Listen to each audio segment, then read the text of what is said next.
irratti maqaan nyaachuun dandeessu jennee jala murreetti jechuudha. Gaafa namni nafxeenyaa kokkee qabee gaafa keessatti diraama bara 2015 ni yaadanna kan Jawaar irratti hojjetame gaafa inni wayyaanee kokkee qabu oppiidiyoon xuriin har'a maqaa jijjiirattee biltsiginnaa badhaadhina ofiin jettu kun Jawaar irratti illee hojjechiisaa turte jechuudha diraamaa kana. Mucaa kan koo jedhi kurrifadhattee ummata waa'ee sooshaal miidiyaa kanallee hin beekne viidiyoodhuma waraabaatiyyuu kurrifachiifti. Har'a garuu harmee Yaayaa Bashiir waggaa har'aa gaafa inni paartii biltsiginnaa kana yookiin uummanni muluun deeggaru goota Oromoo jedhamee hoolaan manatti geeffameedha. Haati goota deessi jedhamee faarfamee Oromummaadhaan hin jedhe har'a sababa biltsiginnaa xurii nafxeginnaa kana morme qofittiidhaaf har'a dookumantarii sobaadhaa mana dhaqanii akkana dubbadhaa harmee isaa waa'ee sooshaal miidiyaa kana beekuu dhiisuu danda'u akkanatti dubbadhaa jedhamee kaadireen naqxee waraabdee waan akkanaa funaanuu dandeessi. Dhibbaan dhibba waa isinii himna yaa ummata walaamoodha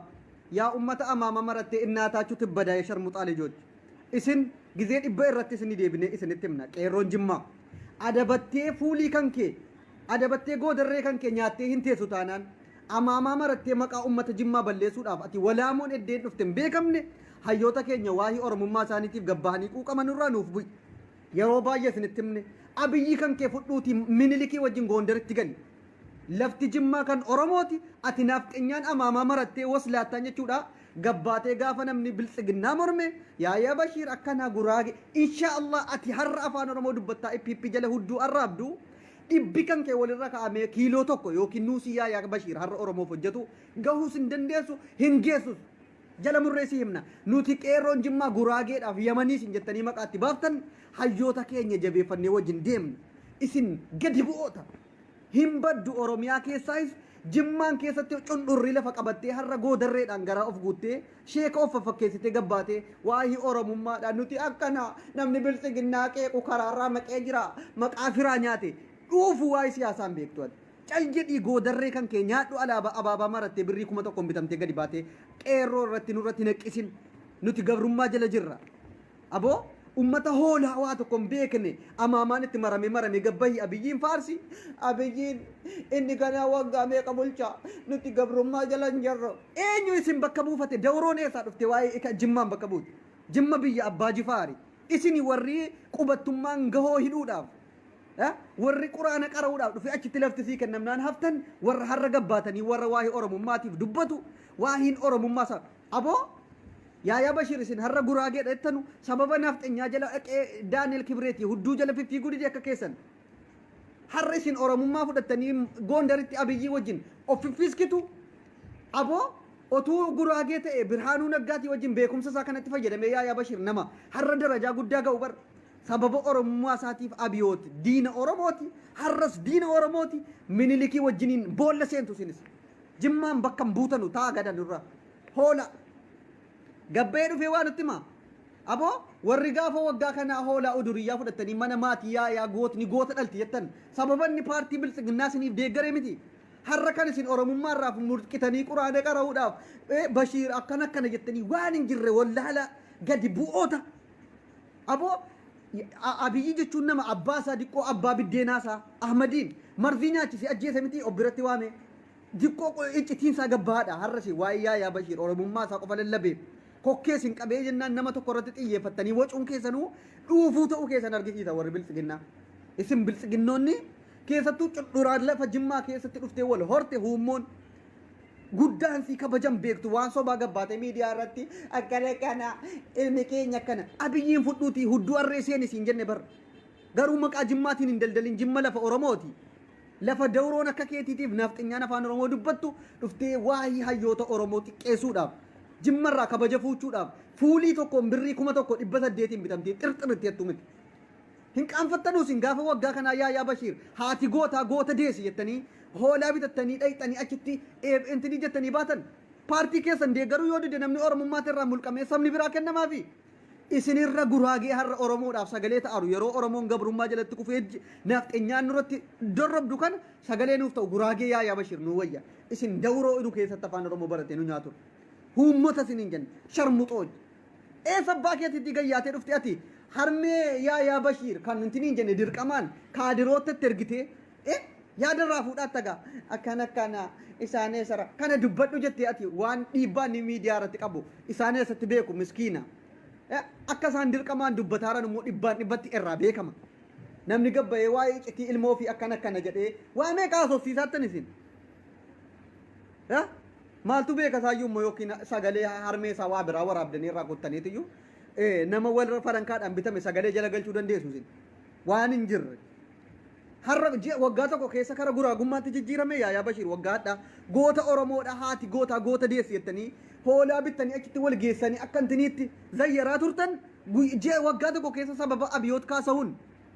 abbaa biddeena isaa marziidhaan nyaachise ajjeese bar diqqoo iccitiin kun gadi baha deen mirmaraa yoo dhufe abbaan koo dhugaadha kaasa'uun moo innichi aggaaroo keessatti xabaqaan sun engada iccitiin dhugaa gabbayeedha kana biyoot kaasa'uun isarraa dubbadhaa isa kan uummanni oromoo baruu barbaadu malee yaayaan uummata oromoo irratti wanti inni dhiibbaa fide hin jiru oromoodhaa yoo dubbachuu ta'e oromoodhaa yoo sagalee ta'uu ta'e malee kan amma rakkoon nuti ta'e naaf xinyummaan isaa adda nuu baasaa isiniin jedhaarru gurbaa kaasa'uun sana abiyootiin gurbaa xabaqaa keessatti aggaaroo xabaqaa hojjetu harmee intinii wajjiniin harmee abiyootii wajjiniin wal qunnamtii godhanii xabaqaadha ni beeytani isarraa qoradhaatii abbaan abiyooti eenyu jedha adda nuu baasaa malee yaayaa bashiir dhibbaan dhibbatti oromummaa dhibba dhiqamtanii akka keessan dheengada bara 2019 yaatanii oromummaa hin jalqabne yaayaan qaamaanis achitti argamee gaazexeessummaadhaanis loluudhaanis rasaasa baadhatee nama bosona ture malee yaayaan fuulii birrii torbaatiin akka kan keetii har'a oromummaa ofii baree gabbahee abiyoot goota keenya afrikaa jaallatte maaloodha bayi dhamaatu dheengaddas gaafa intini yaaliin ajjechaa jawaar irratti raawwatamus walitti guuramteeyyuu amaama maratte ilmi keenya addunyaatu imimmaan lafarra gangalattee nuti Itoophiyaanota jettee boose jettee nu qaanesite har'as gabbaatee waan sirraan eegamne maqaa jimmaa balleessuuf wuxxifatti boo eenyuun isin bakka buufate jimmaan eessaa dhuftan isin walaamoodhaan oromoon jimmaa mana hidhaa guutee mana barumsaa keessatti hidhamaa jira qeerroo jimmaatti hidhamaa jira isin abida akka isin warra namichicha dheengadda waggaa 48 lafa kana waggaa 40 lafa kana irra jiraadhe waggaan 40 jiraadhe kana keessaa waggaa 48 jimmaan hin jiraadhe jimma baddeetti warra jedhe sana isin of bara naaf xinyoota dhugaa isiniimna warra ergan dhaladhe waggaa 40 lafa kana irra jiraadhe waggaa 48 jimmaan keessa jiraadhe yaa jamaa jimma baddeetti abiyoot kaasa'uniyyee soddaako warra jedhe isin dhibbaan dhibba yaayaa bashiir du'aan isaa sin caala isiniimna goota ija barbada abdoo qaadii abbaa jabal yaayaa bashiir kan ija nutti horani akka nuti mataa ol qabannu hayyoota jajjabaa qabna jennu xaahir obbo umar xaahir aboo isin umuriinuu dheeradhaa warra dhibbaan of bare isin hummota akkana dawroo intini ciidaarra as guuramtee har'a inna allaha ma'ana assalamu alaykum wa rahmatullah birrii kuma tokkoon bitamtee maqaa naman balleessi yaa dhuufu kan nuti nuu qoradhaa isiniin jedhaarru abbaan abiyooti innichi xabaqaan aggaaroo keessaa sun eenyunni kan jedhurra qoradhaati as nuu baasaa isa barbaannanu malee kan yaayaan nun rakkifne yaayaan oromoo qulqulluudha sababanni har'a oromoodhaaf halkanii guyyaa hirriba sin dhowwe isin nafxanyoota garaan bitamtanu kaadiroota biltsiginnaa hirriba dhowwe qofittiidhaaf diraamaa kanaan gad dhuftan kufaadha diraamaan keessan zeero abbaayyaa yaa bashiir guraageedha quraana qaraasisuudhaaf dhufe maaloodha beepe yaa yenee diqilish yenee fuulii birrii torba warra fuulii birrii torba irraa nafnetu gabbee waa'ee namaa haasaa akkanatti abdusee jalaan baatanu yoo abbaa barbaade dhayxee kuulloo intini maqaa meeqarra keessa oromummaadhaaf hojjeta taanaan isa nuu wayya isin naafxanyaa hudduu daaneel kibreet arraabu caalaa isin daaneel kibreet hudduu arraabdanii naafxanyaatti galtanii minilikiin zazayyaraa mana keessatti jaartanii abiyootii wajjin dhayxanii zayyaraa jirtanurra kan oromummaa isaatiif goraagee ta'e yaa bashiir nuu wayya dhugaa siimna yaa ibnal jahal yaa ibnal wallaal hoolotuma akka jara asirraa feesbuukii kanarraa ruuza quuftee iyyitutu biyya keessaayis eessaa nutti yaate boo ummata riyaala birrii dhibbatti ergitee yoo na dhaqaati kanaanti ni jedhaati alba'aa jennaan nama gayyaati bar hoolonni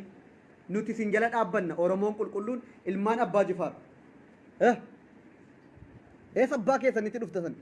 eenyu bakka si buufatee gabbayti waa'ee jimma safuu qaba abbiyyiin arrabsuunsaa qaanyiidha oromooyyuu dhiisaati jimmaan bakka bu'uu dhiisaati oromooyyuu bakka hin bu'u situu iyyuu nama oromummaa kenna situu jimmummaa namarraa mulqa hummo eessa abbaa keetitti dhufte waa'ee jimmaan namarraa mulquu waa'ee oromummaa namarraa mulquu haasoftaati yaa dawro nuu qoradhaa maqaan samaanni namichichi xabaqaan aggaaroo keessatti iccitii jabaa kana nama dhibbaan dhibbatti tamane nutti hime abiyoot akka inni kana abbaa maqaan isaanii abbaa fiixaan taane dhibbaan dhibbatti isinuu ni beektu maali beektu iccitii kana dhaggeeffadhaan isinii falima kayyaayaa akka inni bilisiginnaa irriba dhabsinaan haddii kana maraattee diraamaa kana hojjette inni beekamaadha waan ta'eef kan abiyoot immoo waan qabatamaan isinitti hima akka inni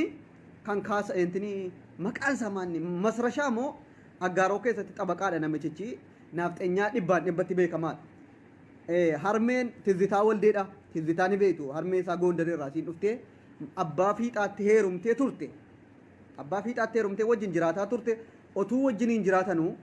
qabeenya illee waan adda addaa kennanii fi lafa kennanii fi tuma wajjiniin bunas kennanii fi abbaan fiixaa wajjin jiraataa turan otuu abiyyiin kana hin ulfaayin abbaa fiixaatiin wal lolani harmeen isaa jechuudha harmeen abiyoot tizzitaa siinii waggaa torbatti mootummaa taataati nugusa torbaffaa dheetteen sun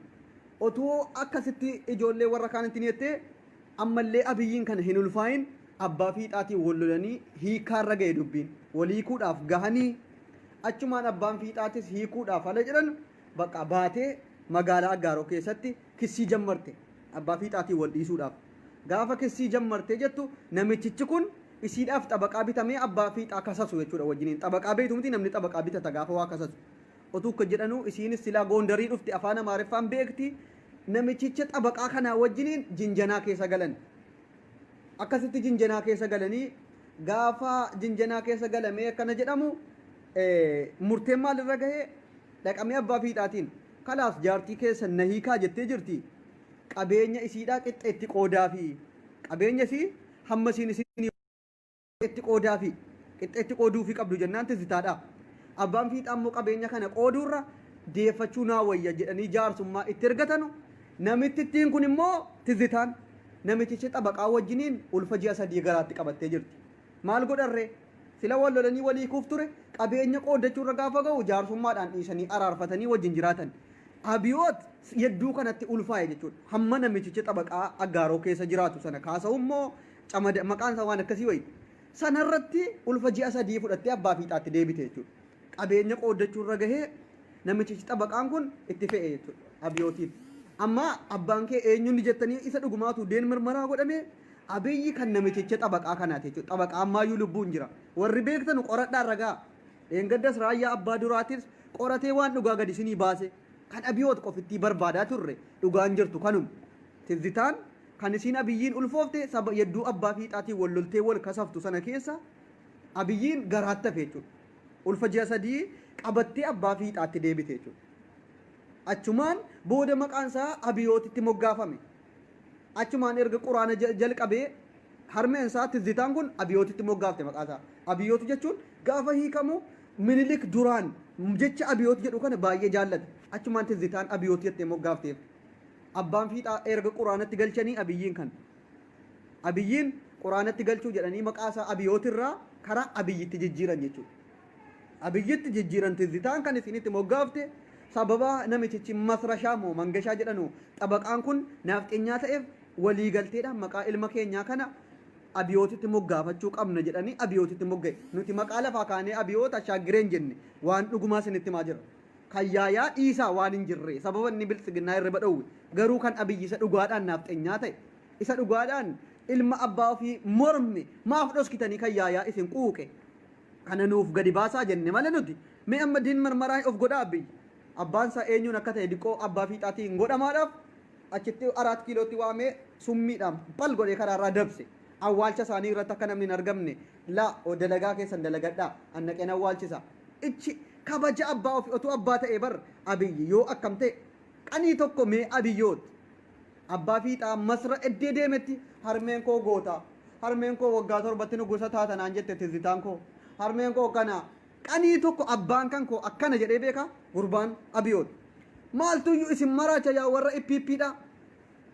way yaa warra bilisiginnaa gadi buutan ka xiqqaattan ka rabbi sina xiqqeessu harrallee warra dawroo afaan oromoo baratinu keessatti eessarraa kafaarraa eessarraa guuramee dhufee fuuliin garaa guute muxaaxishiidhaan warra qaaruun shilingi gadi yaaftanii oromummaa namarraa mulqitu warra abbaan dhugaa jirtu sinima mee qoradhaati na sobsiisa waahii abiyyi kan harmeen abiyyi abbaa fiixaatii wal hiikuudhaaf nama ollaa jira nama gahoo jira yedduun jirrerraa qoradheerra gayan gahoo jira bunallee wajjiniin dhugu waan kana dhibbaan dhibbatti nama beeku abiyyi yeroo harmeensaa sun isantini jettu abbaa fiixaatii wal loltee hiikamuudhaaf dhumarra geessa achumaan xabaqaa barbaaddannaadhaaf magaalaa aggaarrootti achi baatee kissii jammarti irraan hiikama abbaan fiixaanaan taane an sababan intini ta'eedhaaf dhiibbaan narratti gahaara jettee namicha kanaa walii galtee kissii jammaran kissiin kun qabeenya qooduurra gahe abbaan fiixaa qabeenya kana qooduurra isii dhuman deeffadha jedhanii jaarsummaa itti erganii deeffatanii jechuudha isiin gaafa abbaa fiixaatiif deebitu namichicha xabaqaa kanaa wajjiniin caqqa tadargaa tadargaa xibbaa xibbee tacaawtaa tamallasech ማለት ነው ከነቲን ጠላቲ እረጋሃ xibbaa xibbee tacaawtaa har'a abbaan fiixaa jedha xibbeen isa kanayyuu isin PPP warra nafxeenyaa waan ittiin gabbaatanii ani abbaan koo Oromoo qulqulluu haati koo Oromoo qulqulluu jedha dheengadda obbeennar dhufe gowwaan mootii gowwaa gaafa noobeelii badhaafamu harmeensaa Amaara Ortodoksiidhaa jedhamee gaafa dubbatamu abbaansaa giddumaan himate abbaa fiixaa Oromoo Muslima ittiin siyaasa bareeffachuufi harmeensaa nafxeenyaatti zitaa waldee ta'uun beeka dheengadda obbeennar dhufe harmeen kootis Oromoo qulqulluu abbaan kootis Oromoo qulqulluu yoo gurra muran Oromiif Amaariffan dhagaadhu jedhu tizitaan Oromiffa beekti tizitaan erga aggaaroo dhuftee buna funaanuu jalqabdee warra buna aggoo haadhan wajjiniin walitti dhidhiyaatti afaan Oromoo caccabsaa bartee abbaan fiixaa itti rakkataa turan maalis waan hin jirre giddumaa fuutanii Oromoodha jechuun qaanfattu yaa abiyoot harmeen keetis abiyootitti sii moggaafte maqaa kee tizitaan kayyaayaa dhiisaati kana qoradhaati irra gahaa nuti waan dhugaa sinitti himna bar nuti dhugaarra deemna harmee namaa giddiin naqxanii akkana jedhi yookiin ilma kankee mana kankee barbadeessina gurbaan kankee hirriba nu dhowweera jettanii sodaachiftanii harmee yaayaa dubbachiisuun hin danda'amu garuu Oromummaa namarraa mulquun yaaya qabsoo yaayaa nama qeerroo dhukaasa Jawaar lammaffaadha bar kanaafiyyuu yaayaa ija keenya jenne qaroo ija godhanne hirriba sin dhowwe qeerroo karaa argisiisaa jira bakka jawwee bu'ee Jawaariin hiineetiyyuu aangoo keenya dheereffanna yoo Jawaariin hiine kan akka isaatti ibidda nutti shiidu hin jiru jettan yaayaan asii gadi isinitti dhufe abdoo qaadiitti isinitti dhufe hayyoota keenyatti isinitti mudde kun jimmaan bakka jimmaan qofaa miti Oromoo yoo bakka bo'oo namni akkamitti abiyyiin arrabsa paartii jara ንጉሶች የንጉስ ልጆች አመዳሞች ሼሪ ጎዲቲ ብራንገይ ቪዲዮ ከነ ኩኩት እዴ ዱጋ ዋሂ namichi maqaa sana barreessaa warri beektan ganaa xiqqaattu si warri PPP maqaa ababbaa abiyoot lubbuun jira amma deen mirmaraa goone abbaan isaa inni dhugumaa kun akkasa ta'e adda baasuu qabna sila aangoorraa gaafa bu'e giddiidhaan abbaan isaa qulqulleeffamee intiniitti dhiyeeffama waan ta'eef abiyyi wallaahi warabbal kaaba abiyyi sin dhiifnu aangoorraa buutee jirti hiriyaan koo tokko manaama ajaa'ibaa argeedha abiyyi kunoo abjuu har'a qeerroon isa laamshessite tuyyuu fidee itti argisiise manaamni isaa takka sobata hin beeku kunoo dulloomee akkanatti gaabii maratee huqqataa dullacha ta'e jechuudha maal jechuudha gaafa hiikamu kabbaadnu manaamichi dadhabee jira aangoo isaa inni ittiin dhaaddatu hundi laamsha'e jechuudha qeerroon qanii tokkotti isa laamshessite kufe zeero abiyoot kaasa'uun abdii illee bira dhaqee innis majiirra jilbeenfatee dhagaa daakuu yookiin fannifamuudha waan har'a Oromoo irratti hojjete yaaboo qaaraa nyaachifna achi keessa ol galchine ilma haadha jala abdussee waa qoratee gadi baasa iccitii abiyoot dhuguma sii biqiltuu dhaabuu biqiltuu magariisa jedhe hudduu bana laa ilaaha illa inni dhugaadha qaaraa kuntaalaan geessinaaf taa'ee wajjin manidhaa keessatti nyaatanu gaafa aangoo intiniidhaan baalagee biqiltuu jedha akka waan biqiltuun hudduu intini jedhe maal mootiin gowwaan alan gadi bu'eetuma nama dhuunfaa tokko irratti dookumantarii hojjechiisuu jammare a'uudhu billaahi mina shayxaani rajiim muxaaxishii dhaabaa ture malee sukkaar dinnichi ina gadaa ture otu hojiinsaa waan akkasii kana waan akka baxaaxisii waan akka intinii kana dhaabuu ture gatii boolloo qotuu jaallatu kaameera akkanedha boolloo qota magariisni duuke akaa'u waslaata ati kan eenyu akka taate kan of hin beekne gabbaatee ani abbaan kooti saati kooti oromoodhe gaafa noobeelii fudhattu gaafa siin akkasitti addunyaa irratti hintiniettu teessee ilkaan 32 bakkii keesse jedhaan turre ati abiyoot engadde OBN miidiyaa boqqolloo irra dhufte eenyu shawwaduuf ummanni keenya qaroome si hoolaa kooti geetaachoo asaffaa baataa ture miti ummanni oromoo tarii ati kooti asaffaa geetaachoo asaffaa baachuu irraa gabrummaa jalaa bahuun waan oromoon bilisoome yookiin sitti fakkaachuu danda'a oromoo yoomuun bilisoome an dhugaa jirtu siima abiyoot kaasa'uun ilma camadaa laa ilaaha illallah yaayaan bar goota kanaaf nuti isa jaallanna an yaayaadha har'aan booda yaayaa jechuun abdussee jechuun yaayaadha wanta addaan nu baasuun jiru walaamoon afaan oromootiif maqaa sheekaa dawriin uffachuun sheeka naman godhu hareeda dheereffatanii assalaamu alaikum wa rahmatullahi wa barakaatuh innal qaalaan siyaa qabu boo marqa eessaa nutti dhufe gurbaa way ijoollee keenya jala yaati animmoo wantin ilmaan oromootiif dhaam ajandaa akkanaa irraan fudhatina ajandaa nu uumtee yaada keenya qabsoo amma jalqabne irraa nu kufachiisuu barbaadu tuffadhaa tuffatamteetti bilxiginnaan sichuu tuffadhaa bira darbaa tuffadhaa bira darbaa ajandaa siin xixiqqoo akkanaa hoolatii gadi baaftee yaa coftu hin dhagayina doktor abdussee baalaalloo kakaayiroo igarmaan yoona kan kootis intiniidhaa jiru gaafakka deemaa abdussee immoo maal gootu kafaa gootu kafaarraa yiddur faazariin abdussee kitaaba qaraasisuudhaaf haje jettanii irratti hojjettu kan abdusseetis dhaqaatii yookiin kafaa yookiin sidaamaana godhaa silas hojiin IPP kana bar namni bicuusii isinitti muddinaan hojiin keessan kana deema kaameeraa fudhaatii dhaqaatii gaa intini poolisoota lamman tokko fudhadhaa deemaatii sodaachisaati viidiyoo waraabsisaa eessarraa dhuftanii dur jennaanii egaa abbaa kan koo akkana ture kafaa intiniirraa kanuma fiddanii kan abdusseetis qabannee dhufnee jirra akkuma kan yaayaa bashiir gadi bahe jettaniitiyyuu miidiyaarra ooffattu hoolanni gowwaan namni isinirraa fudhatu hin jiru illaa nama akkana gadi bu'etu waa'ee biyya bulchaa dubbataa rabbii aadi nama akkanaatu biyya bulchaa nama gadi bu'ee nama dhuunfaa irratti dookumantarii hojjetee oromummaa namarraa mul'u mee waggaa kana dhaqaati feesbuukii umar xaahir kaamil mahammad moo maal jedhanu har'a IPP isa balaa ta'e hudduu kana wawwaxxaree deemu gaafanni IPP deeggaru goota keenya gootni goota dhala gootni goota dhalchite harmeen gootaa gootuma jedhee yaayaa asirratti baataa ture sababanni har'a mootummaa kana qeeqa qofaaf irraa murqame way IPP way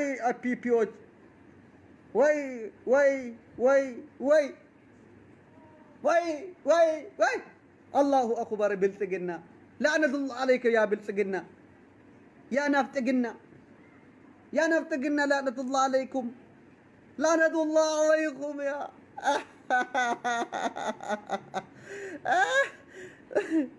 شكرا شنكرانا قدو تريبو أبيوت شنكرا كان دابا بولو قدي كوتي أبيوت كاس هونش أمدا أبيوت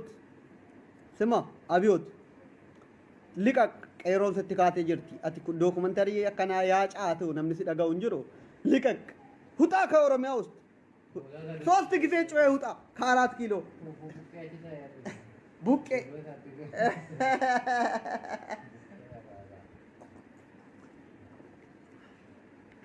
ያጠጋ ጀራ አካ ሆለተሳ ደውሮተራ ጀራ ከሽሩቤቲ አጀንዳን ዱፌራ akka waan haaraa iccitiyaa yaa bashiir baga gammaddan duraanuu sinitti maa turre jedhagaa gurbaan adda itaa sun goommaan abdishaa cululleen fooliyoon sun immoo baatee duraanuu sinitti himneerraa nuti yaa bashiir guraageedha jedhanii harmeensaa achumaan biliilleen hidhiisa asii ka'e gibeen naqee bishaan gosku sana fiddee aftii biliillee dhufti yaa bashiir alhamdulillaahi rabbil aalamiin ijoolleen keenya jetti warri dawroo walitti dachaati nuti ijoolleen sanyii mootii jala dhaabbanna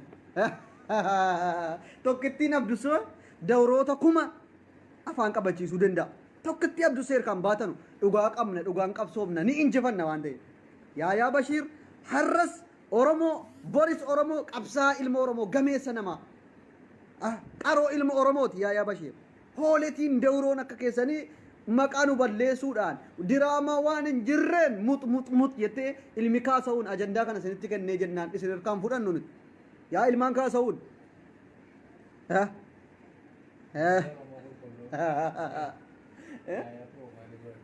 hundi keessan oromoon qulqulluun yaa piroofaayilii godhatanii ipp garaa gubdu akka isaa wajjin jirtu har'aan booda namni kumaaf dhibbi lamman kun kumnaaf dhibbi sadan kun yaa Bashir deemi piroofaayilii kee wadhu goota ija barbadaa akkas hundi kee ijoolleen sanyii mootii warri oromummaa dhugaa qabdu